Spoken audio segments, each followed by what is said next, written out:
You never know when there's going to be another snow day. So if the kids are, home driving you crazy, it's good to be stocked up on games, crafts to keep your kids busy. And here's one idea from our executive producer, Andrea Shanner. Oh, the boss is on the show. I know. I have to do good or well. So this is a homemade Play-Doh? Right, but this is my struggle. Like you said, snow days get here and I feel like, okay, what crafts, what do I have at home that we can actually do something enjoyable that will keep them busy for a couple hours? This one I love because it's simple, because these two items you're going to have more than likely in your house. This looks like flour. Flour. You have flour mostly in house. Good. Like and salt. I have those two things. You have those two things. Okay. I'm set. And water. Good. There you go. So 1 cup of salt, 1 cup flour, half a cup of water. Acrylic paints and brushes for this, and also a clear finish glaze would help in the end. Oh, a clear finish glaze. I might not have that, but the other things I know I have. That's good. Right? All right. Also, too, people double up this recipe too. So if you can do 2 cups flour, 2 cups salt, 1 cup water, you can adjust as needed. This is almost like a dough. Exactly. This isn't. Well, I suppose it's technically edible. Right. All right. So there you go. So I'm putting in the flour. So I've got 1 cup flour. All right. There's the salt. Good. Salt, flour, and then water. We're gonna start putting the water. Exactly. This we can do. And this we can do. And I now, always do you go measure out the water, or you just kind of by feel? For me, I usually kind of do it by feel.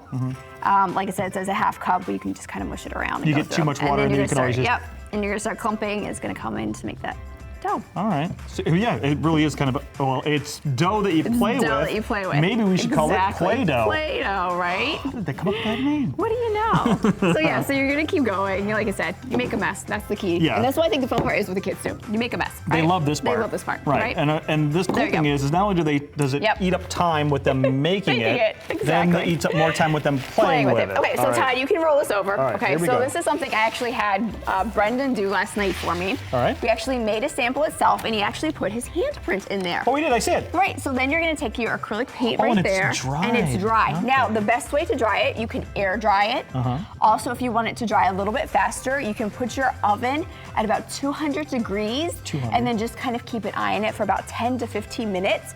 Also, I've seen people that have actually also put it in the microwave, and that's actually helped as well. Okay. So, like I said, go through, dough. and you're going to paint using the acrylic paint. And then once that's dry, if you want to, that's where you can actually, if you have a clear coat at home, you can add that clear coat just to preserve it and to keep it. That's what the clear coat's for. That's what the clear coat's for. So this is kind of a one-day dough then. Exactly. Because I mean, it's not gonna. I don't know how long this would technically keep. And you know how Play-Doh, you leave the lid off and it's dry, right? Exactly. I wonder if this will stay exactly pliable for, well, hopefully at least for that snow day that you. There, I tried. There. I tried, my man. I really did. I might have made one of your fingers all goofy, but I tried. But he had so much fun, though. I mean, just being able to press his hand into that. I've also seen it where they've done little toes, if you want to put, if you want to get even more creative. And then another thing, too, is I actually do have a couple other images of some things you can do. So, for instance, up here for Valentine's Day, right, coming up. And what they actually do is they'll actually take within their handprint, they'll actually take clear glue, Todd. Okay. They'll put the clear glue, spread it throughout the hand, and then actually put sparkles in there to add that extra glitter to it. I was hoping there would be glitter today. Another option too, this is actually a fish, right? But you can do any other things, but you're taking little gems, different things as well, and you can actually push them into your dough Grandma, to get creative as well. Our grandma here has just a truckload of odd buttons. That would be perfect and that would be perfect for that as well. And then the final thing too that I have that I thought was actually kind of cute is you could actually do starfish. But once again, even if you have cookie cutters, you can use the cookie cutters. You can get really creative with something as simple as just the dough. So there you go. So that's what we started. There it is. Handprint, homemade Play-Doh. Something just, please, keep them busy, keep them occupied, keep their hands basic. And off of a screen. Well, exactly. Wow. That's right. They actually get to use their hands. There you go. Their hands. If you want more like this, of course, we're going to have the recipe and all those different things that you can make on our Facebook and website.